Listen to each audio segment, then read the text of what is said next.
Oh là les capitaines, aujourd'hui le marché crypto il saigne alors que hier il était en pleine forme, surtout Bitcoin parce que les altcoins n'ont pas trop suivi. Est-ce que c'est grave? Où est-ce qu'on en est? On regarde ça tout de suite avec Ishimoku et Fibonacci comme d'habitude et on commence large ici en monthly, chaque bougie représente un mois. Regardez ce qui vient de se passer, on est venu rebondir exactement sur les lignes qu'on avait tracées la dernière fois, donc tout simplement sur le 0,618 de Fibonacci et on s'est fait rejeter sévère. Alors le prétexte cette fois-ci c'est que les prix montent aux USA, du coup il y aura peut-être moins de baisse de taux, mais n'oubliez jamais que ça c'est du vent, ça fait des mouvements intenses sur les cryptos, mais demain on peut vous dire complètement l'inverse. C'est pour ça évidemment qu'on fait des analyses techniques, le Bitcoin c'est pure spéculation. Donc on va zoomer un petit peu, on va mettre en hebdomadaire pour voir à quel point c'est précis.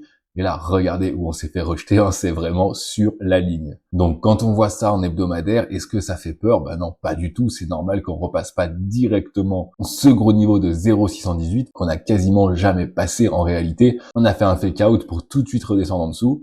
C'est ce qui se passe quasiment à chaque fois avec le 0,618. Et par contre, on a un support très résistant juste en dessous, aux alentours de 96 300 qui est très solide. Et ensuite, juste en dessous, aux alentours de 94 000 si jamais on casse ce support. Donc vraiment, là, on a une force haussière assez intéressante. On va aller voir ça en 3 jours pour avoir plus de précision. Et là, c'est encore la même chose. Au niveau de la tendance, je dézoome un petit peu, mais j'en parle même pas parce qu'on est complètement haussier, évidemment. Il n'y a aucune remise en question de la tendance ici, hein. Il y a juste une petite correction et on va aller voir en journalier où on en est parce que c'est encore plus intéressant en journalier. Regardez, eh bien, c'est parfait. On est en haut du nuage. On est venu rebondir dessus. Et on est venu, par contre, comme on l'a dit déjà plusieurs fois, s'échouer sur le 0,618 de Fibonacci, mais le nuage sert pour l'instant de support également. Donc là, on a vraiment un support dynamique, plus deux supports fixes juste en dessous.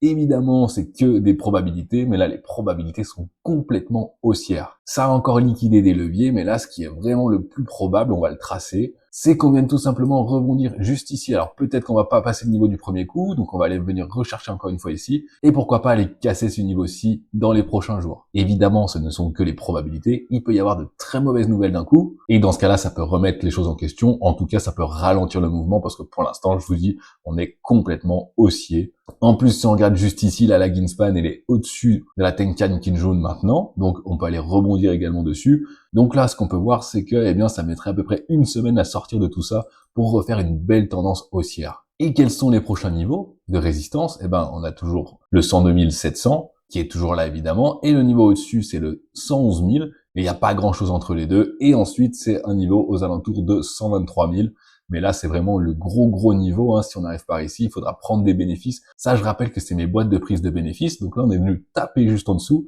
Et si vraiment on casse ces niveaux, il y en a un autre beaucoup plus haut, aux alentours de 153 000, mais là, je l'ai même pas tracé.